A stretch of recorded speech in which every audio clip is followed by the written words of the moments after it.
What's going on, everybody? This is Grandmaster Facts. You are here for another episode of the Facts Project. Today, special guest, always a full-time compadre here at the Facts Project, Anthony Stokes. We are here to talk about I don't give a fuck about aliens. Yeah, man. Yeah. Thanks for Welcome, having me, of brother. course. Absolutely. So, man, to get into this, I noticed that there, of course, with the multitudes of projects that we've all talked about, Hmm. notably, of course, I just got these two Oh, in the yeah. mail. So these just arrived, Prescription Paradise, and my girlfriend is a cyborg assassin. Oh, yeah. So what, the first thing I gotta ask you is like, how are you able to juggle so many genres? No, you still have projects that you're probably going to start releasing issue twos on, but Yep. yet, like, how are you able to basically channel outlines, thought process, and basically start writing scripts for multiple projects at each time? Because now I'm starting to notice, of course, within a couple months, you're usually releasing something. Yeah. Yeah. So, well, we had 6 releases Yeah, this year. So this you is. can think about it like I'm about to one say more. this isn't even the last. There might be one more, right? December. No, this is it. This is it. Well, Extras Club 3 will come out in Yeah. December. Yeah. Yeah. So, Extras Club, if you want to combine the Extras Club campaigns, yeah, this would be the eight. This would, I'll have 8 this year. But yeah, you can kind of think of it like 1 month on, 1 month off for my personal thing. Of course, I have a series with my boy Chris Moses. Hmm. And I just think how I do it, I think one, I'm always trying, I want to try new stuff, always trying to hop in different genres. And I also try to learn and really put my best foot forward to try to execute as well as possible. But Hmm. in reality, if you want to be a professional writer, you really have to be, maybe you don't have to, but it behooves you to be able to do multiple genres. Right. Yeah, it's essentially that. So it's by necessity, essentially. Yeah, because I mean, even outside of the I guess rampant schedule of Comic Cons, I'm going to say that you more than likely take your laptop with you and you're writing even on the road when you're even at these Comic Cons. Man, my laptop, if I tilt my webcam, my laptop is a piece of shit. It could not make it could not travel. It's every time I open that thing, some dubious screw will pop out. Oh my God. So I'm looking to actually get a laptop or Surface or something that I can ride on the road. I think and I think this is a talking point for a lot of people. My job is actually not writing for the most part in Hmm. terms of I spend way more time editing. You know, Okay. I spend way more, especially because I'm working with Chris. So I in effect edit any book I create, I'm editing. So American Yakuza, I have to make edits on. The stuff I'm doing with Pat, I have to make edits on. The stuff Hmm. with Chris. So that takes a lot more time than the actual writing, which I can bust out pretty fast. I've been writing for a long time. Yeah. Um, so I'm very rough when I write. Like I'm very it's very rough as well. So maybe I should try to tighten up. Maybe it should take me longer to write. Who could say? No, no, because that's actually very interesting.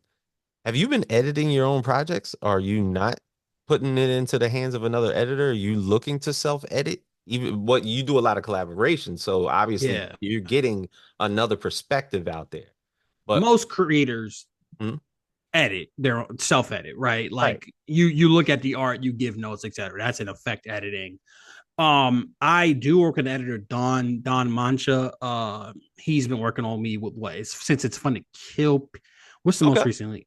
Cyborg, I think, is the first time he came on a project officially, and he's kind of been my editor ever since. But yeah, you essentially, yeah, you would have to look at the pages and give notes and stuff like that. So, mhm. which is editing, obviously. But then now I have been working with an editor in that sense. Exodus Club had an editor too, so it's been that way for a while.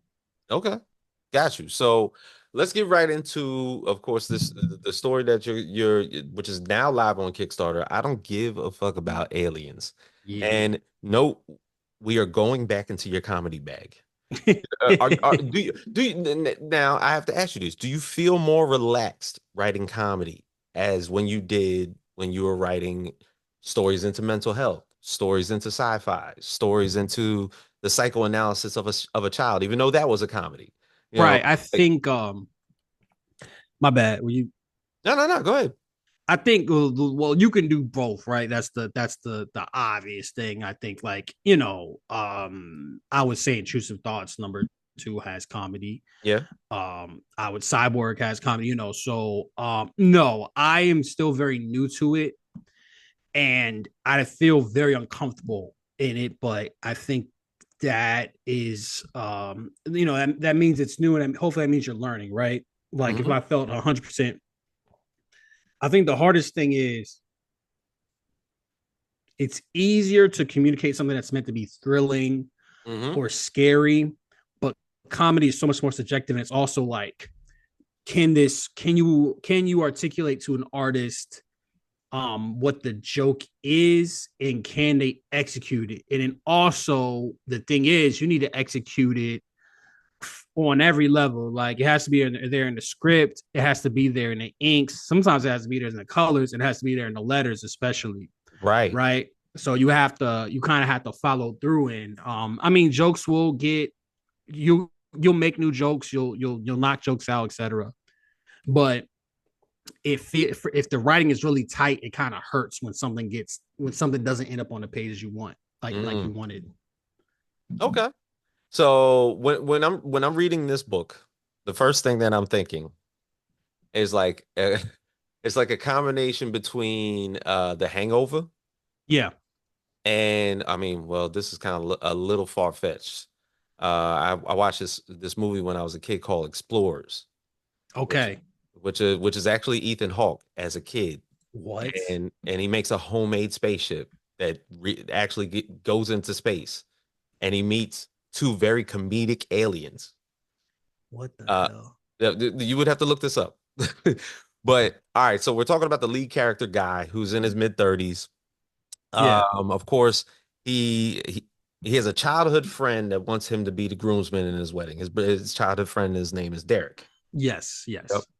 So it doesn't even take long. I'm thinking within the first 5 pages is the actual abduction, and Yeah. it's funny because like as he's being abducted, the one thing that he cares about is the rental car, Yeah. Yeah. Yeah. Yeah. Yeah. like Because the responsibility of the rental.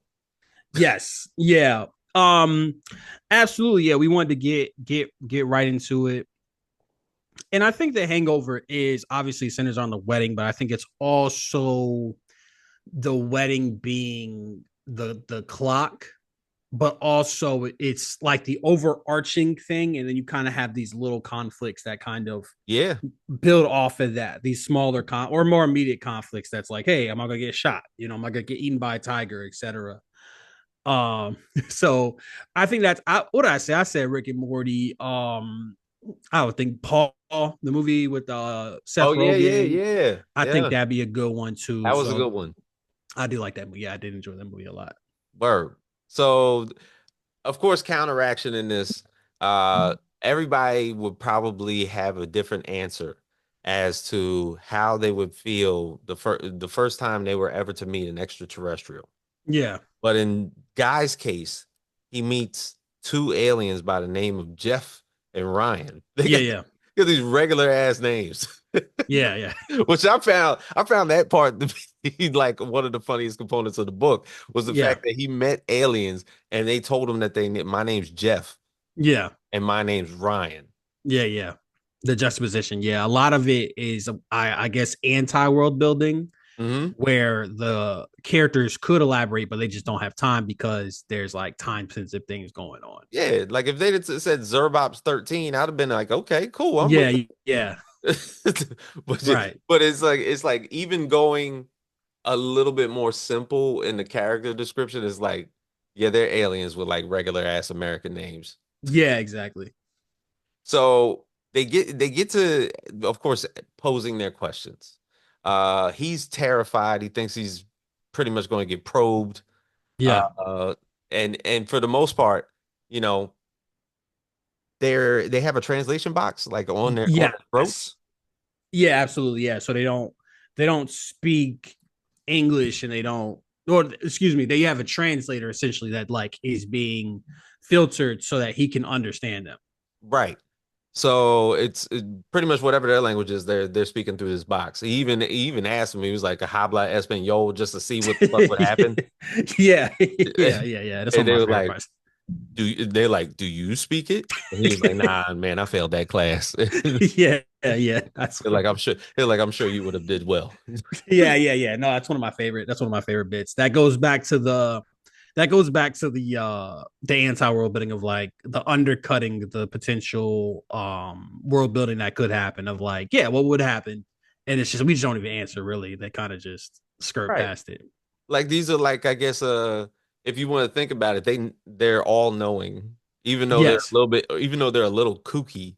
Yeah. I'm saying, but the thing is, like, they're asking them just regular normal questions, but the broadness of the answering is like, yeah, we could speak Spanish if you can. And then they find what I found interesting was about the spaceship itself. So Yeah. the way it's described, of course, in the script and the writing is that the way that it looks, Yeah. the actual look of it is just like a regular spaceship, the regular saucer, flying saucer. Yeah. But once he's on the ship, he realizes that the spaceship is alive. Yeah, which we took a bit from I might have had what was it? Nope. Yeah, it was Oh, Nope. jean Yeah, jacket. yeah, yeah. Gene Jack, yeah. That was kind of I like that idea and like the possibilities that it kind of presented. And I also liked how that movie played with the iconography of a UFO Hmm. and made it scary. You know what I'm saying? So I guess we try to take it in a different direction. Like, how do you make a UFO like funny? Like, how do you get gags out of this very um classic kind of design? This very Right. This this War of the iconography. Worlds type of design. Yeah, He yeah. It realizes is that it's purple. breathing. It is like purple and blue and shit. So it's not like the silver, but the design of it itself, yeah, is a traditional like the shape of it. Yeah. Oh my God. And then we get to the explanation. The why am I here? The why is Guy here? And it was like, well, we want to study humans, but for the most part, they look at Guy as like we could have studied the smartest of the smart, Yeah. or we could have gone as deeply low as a homeless person. But we Yeah, chose yeah. you. Yeah, get a good median.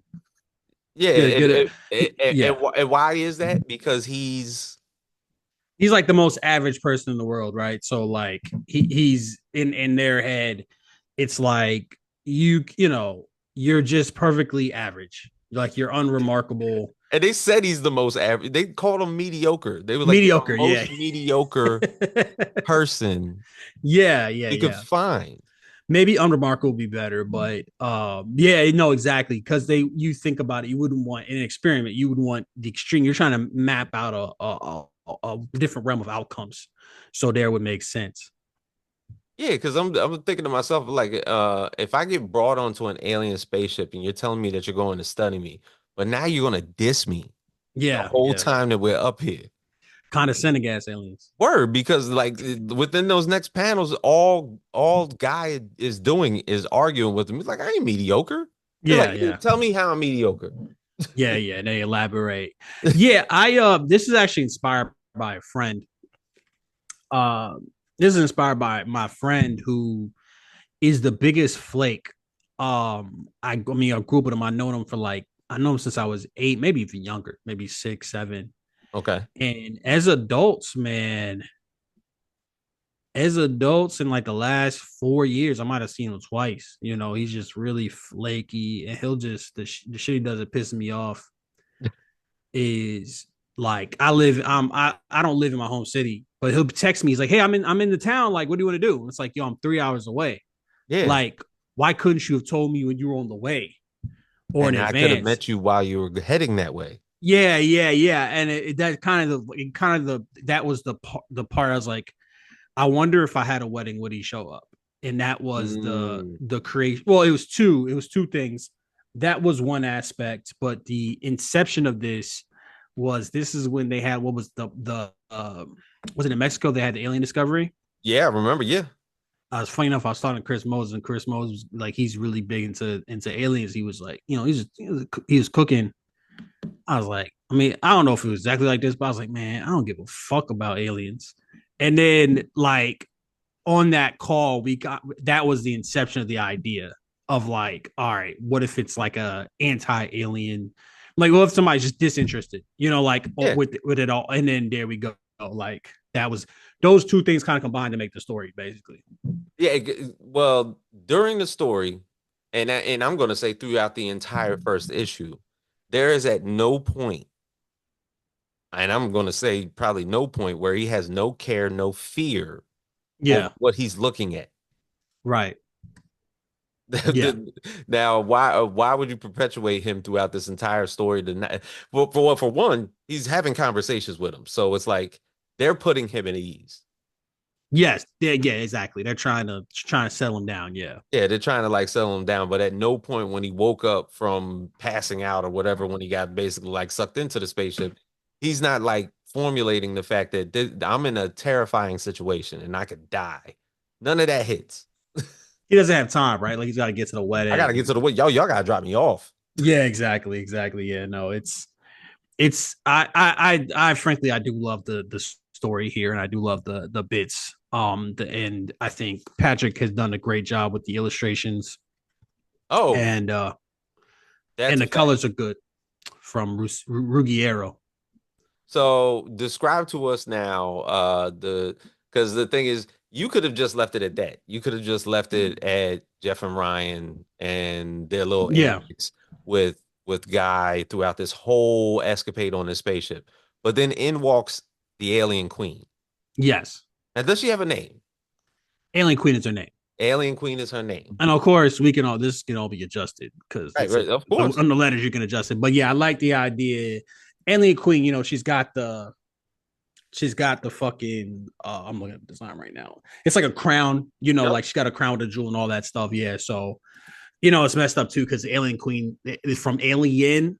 Hmm. So there's also that, like whenever I try to search that, that's what will come up. But yeah, she is royalty in this universe.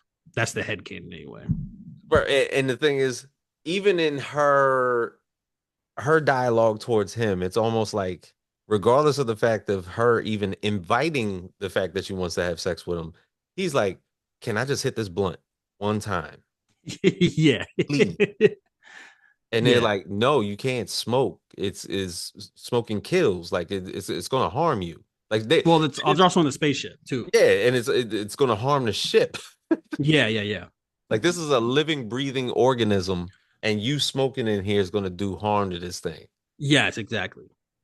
But also you get into the detail of basically kind of like I'm gonna guess the overall plan, but it could be I'm gonna take a thought here that is probably going to get emphasized more in later issues that the Earth is sick. Why is Yes. that? Well, essentially, after post coitus, she points out, he's like, hey, what are you doing? He's like, now that we're like chilling, he's like, what are you doing here?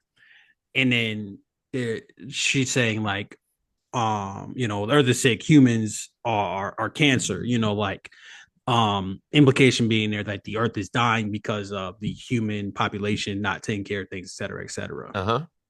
So that was the how she presented it to him in that moment.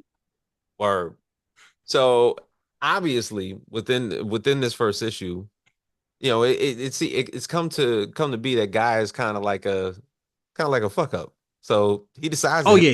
he decides to hit the blunt anyway, Yeah. Yeah. which causes the damn ship to go into a whirlwind, which is basically something that she told him not to do. Yeah. No, I hate Guy. Guy's like, because this is my body and my friend, and I'm kind of like, yo, I wish you got abducted by aliens so that you have a better excuse for missing all these fucking life events. Oh my God. Like, so that was the inspiration for But sure. even outside of that, he makes it to the wedding, or so He we, does make he does make it to the wedding, yeah. and then pulls through. Derek's actually excited to see him. Understands that like it took him a long ways, even though half he's like, I'll explain it to you later. Long fucking story. It still goes through with the wedding, even though he was like in a spaceship for like most of this issue, which probably Yes, taking up the course of maybe the entire day. possibly, right? They can fly. They can fly fast as shit. Uh-huh. Essentially, yeah. So And then even outside of that, an incident occurs yeah, to where a cliffhanger starts to build due to the fact that he awakens, but he sees cops. But are the yeah. cops necessarily just Jeff and Ryan? Nah, nah, nah, nah. That's what I Nah, thought in the beginning. that's crazy. No, no, they're not Jeff and Ryan. Jeff and Ryan. I mean, because the spaceship explodes, Jeff and Ryan are probably dead. Right. It's a safe assumption. So it seemed like, of course, within those last couple of issues that he comes to find out, be like, oh shit, the Earth is sick Yeah. and we're killing it. Like it clicks. Mm-hmm. Obviously an alien telling you straight to your face that the Yeah. Earth is dying, and it doesn't hit right away. So you Mm-hmm. got somebody of an outside species telling you that our purpose here on Earth is pretty much due to the fact of the Earth being sick. And then it Yeah. doesn't click for him until that last page. Right. I'm like, bro, like, how did he not get it? And then he has the flashback within that last page. Yeah. I mean, hey, guy's a dumbass, you know. Um, Like I said, this is just like I should have named him after my fucking friend, honestly, but I ain't gonna be it. I ain't gonna ask you his name. You gonna put I him on should Front say it. Street. I should.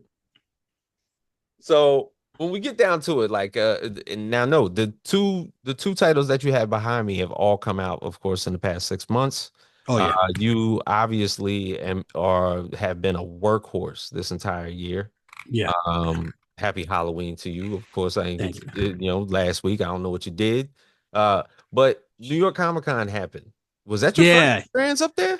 That is my first, bro. I think I went to New York as like when I say a kid, I was sophomore in high school. So what? I was like 15. Then I went, man, maybe 10 years later, but I was Hmm. broke as shit. So I really didn't get to enjoy the city, visit a friend. And then um yeah, I went. That was my first time in New York, as I would say, as an You were a adult. vendor. I was helping out my buddy Pat Shan. Uh-huh.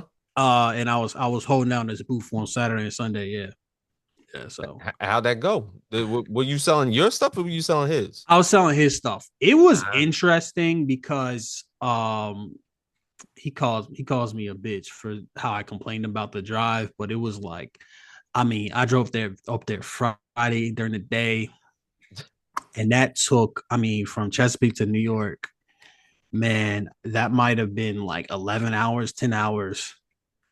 That really? was, yeah. That was ass. I did stop in Manassas to get my hair done, Okay. so that might have added some time to the Everybody trip, but it, cut it this wasn't a aside. it wasn't a quick trip though. Like I did, and so I get there, I gotta get on the train, which I've never gotten on the train before.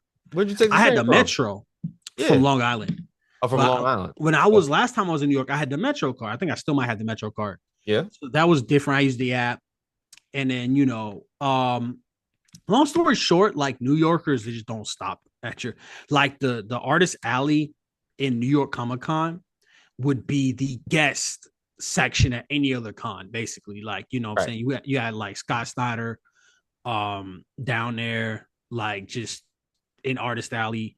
Yeah. You had all kinds of people. You had Rodney Barnes.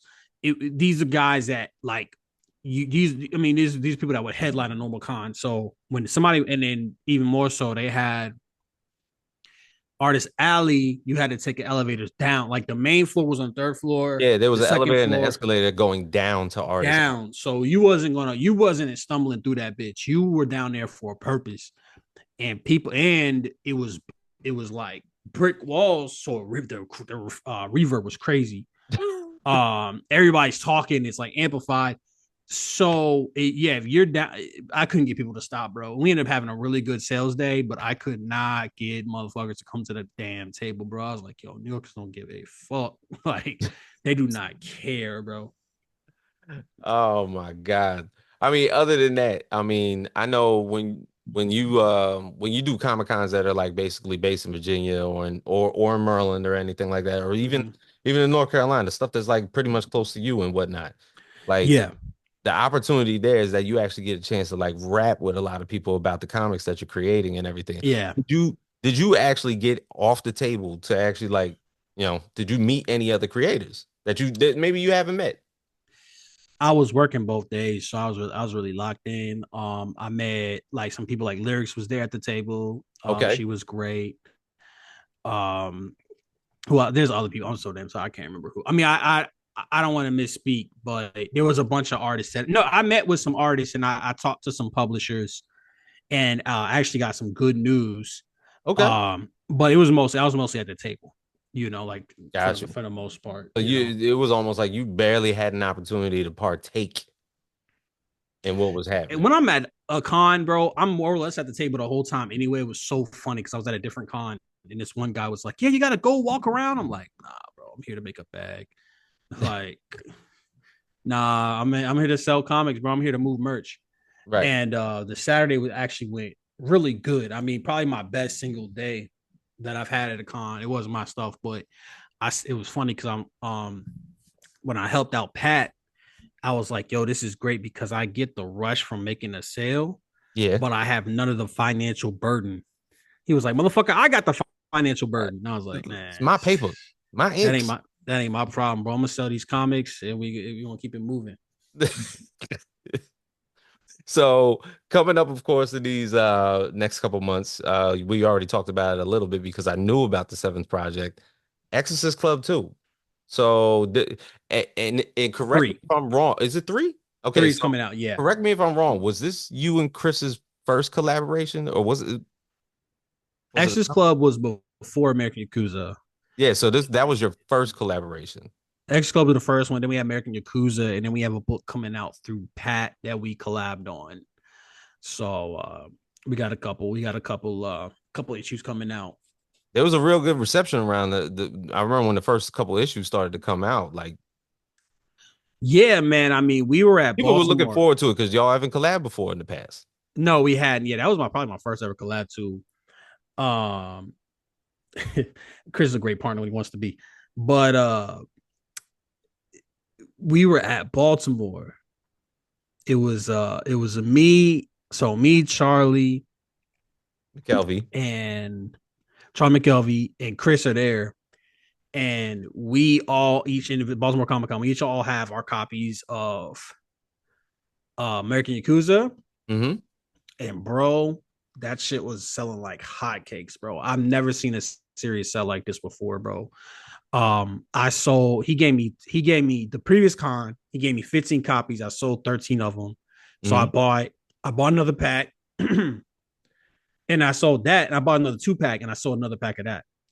And Mm. then so I'm averaging like 10 copies a day, which is pretty good, especially considering very limited inventory. I had to keep running back like, yo, give me some more, give me some Give me more. some more. You So, should have just gave me a stack. bro, Charlie says he's gonna give me. He was like, yo, like print some orders, print some shit for me. He was like, I got you with the comps. He gave me like 15 comps. I was like, bro, this ain't enough, dog. This shit's selling like crack. Like we need to. And I sold a lot. Chris sold a lot, and Charlie sold a lot. The beautiful thing was I was like, yo, go over here, have Chris sign it, and have Charlie sign it, vice versa. So they would go get it signed with him and come over to me, and vice versa. So it was just really good. And hopefully that kind of thing, keeps going. Like hopefully that won't be a one off. Right. Um, Yeah, and I'm I'm about to say excited to have more issues. I just got issue two, so I Okay, gotta yeah, I gotta dive into that. And it's funny because like, Charlie's probably got the best handle on shipping and packaging. Because people that have received that package was like, yeah, wow. I was like, it's nice. I ain't for real. I'm like, you kind of getting what you're paying for right there. Oh yeah, I mean, you think the shipping rates are going up, so it is nice to be able to. So he has a graphic on the back, and it's nice because once you get it, okay, Oh this yeah, is American it's an Yakuza. American Yakuza book. Yeah, so I can only imagine the goodwill that's getting people, and hopefully some people saw it and said, "Hey, I want that." I want that experience and then went Hmm. from digital to physical, hopefully. Now, well, why would you think, because of everything that you put forth so far, when you were talking about Baltimore Comic Con and American Yakuza getting snatched up the way it did, why do you think that basically stood out of a lot of projects? So I think one, it's a gorgeous book. I think that that cover is so iconic, and it's so hard to make an iconic indie comic because in some regards you need the context for something to be iconic a lot of times, but that Hmm. just looks great. Benjamin Morse did a great job. I think it's that I think Baltimore has a high population of African Americans. Hmm. And I think the interiors look crazy. I think they look great. And so I think it's also like the best looking book on my table. I also like It's Fun to Kill People a lot, Hmm. Yeah. but American Yakuza is it's John Rauch. I mean, he worked on Invincible, so it's hard to beat. Now we did have Fabi Marquez, who's a prolific colorist in her own right, and I guess it's a toss up there, but it also doesn't have the baggage that America It's Fun to Kill People has Right, right. with how crazy it is, So I think those factors will also like it just fit like something that me and Chris talk about is like it just feels like a comic. You know what I'm Yeah. saying? It just feels like something that could only exist as a comic. And that's what I really think. And I think it's kind of maybe the perfect in between of because when I talk to people at cons, I'm like, yo, what do you like? Do you like comics? Yeah, I like Big Two. It's kind of a bridge between like a traditional indie book and a Big Two book. It's kind of like I would definitely to say me. that. Yeah. So it's like it kind of scratches both itches in my potentially. Potentially I would say. So hopefully it does good at other places. I only got the chance to sell it at I mean really 2.5 cons because I ran out. Right, right, right. But I definitely plan on selling a lot of American Yakuza over the course of my career personally. Mm. So when we get into Exorcist Club 3, Yeah. with this latest collab, what now poses into 2025 for Anthony Stokes? So I think we're aiming for 3 Exodus clubs next year, Three. probably the end of American Yakuza, I would imagine. Um, at least the first part. We're trying to get Charlie to commit to more. But he said we not, he said don't even ask me till He said 2025. 4 issues. That's all you're getting out of me. Five. Five. But he said check back in 2025. So Hmm. he had we always knew it'd do better at cons than Kickstarter, and that was, you know, That was that true. that bore out, so that's good. 3 Exes Club books, 2 issues in a trade, at least a trade, and another issue. American Kuza, I imagine that'll get a trade next year. I mean, he's about to launch 3, so yeah, that would check out. He's rock and roll with those. Um, and then what else? That trade. I got another book series calling out with Charlie as well. My first superhero book, so I imagine that's dropping I next remember you year. telling me about this. I Yep. have a football book that I'm working on with AJ, Ertone AJ, that may be dropping next year. I got my personal stuff, so I'm trying to get to the trade for Cyborg. It's Fun to Kill People next year and Hmm. Tap or Die. So I think next year I'm going to focus on trying to get as many trades as possible, and maybe in 2026 focusing on like this year I had 4 new titles. Yeah. I mean, obviously next year I'll have at least two, um, at least two. God knows what else will come out, but I think maybe 2026 I focus on putting out more new issues, but Hmm. 2025 I just try to stack trade. So yeah, hopefully then I can have Exodus Club on the table, Sonic People Oh. Volume 1 on the table, American Yakuza on the table, Tap or Die on the table. Yeah, because I'm about to say there's a lot of these things that you could more than likely convert into trades volume ones right away. Yeah, I also might what I could do for con is I could potentially try to collect the a bunch of the single issues into a trade as well. Hmm. Some I might be able to do the decay trade. Yeah. It just got put together. I think it came out great. The Prescription Paradise. I mean, it's not really a trade, but yeah. So I think I want the flexibility. Some people at cons they like the value of a trade. Some people like the collectors like the floppy. So Yeah. to have that flexibility, will be nice. I think that is something that's holding me. I don't want to say hold me back, but that might be another opportunity to have better sales. Dope, dope. And always good to have you, man. Appreciate you for having me, bro. Of course, I don't give a fuck about Aliens is live on Kickstarter right now. I think what you got, like 20 days?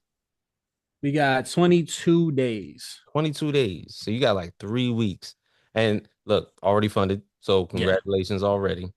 Of course, I'll definitely be looking out for Exorcist Club at in December. But Yes. Yes. obviously, we could say that this has been a stalwart year for you. Definitely putting out a ton of projects all at once. So kudos to that. Congratulations to you always. Appreciate you, man. Yeah, I feel tired, but I feel like Aliens, what I hope will be kind of like an encore and kind of sum up what the year has meant to me, and go out on a high note. Hopefully, fingers crossed. Word. It is well worth it, man. Well, bro, I appreciate you doing this with me again, always. Of course, for everybody out there, you can see I don't give a fuck about Aliens live on Kickstarter right now with 3 weeks to spare. Anthony Stokes, as always, James Graham as Facts Boys here with the Facts Project, and we are out.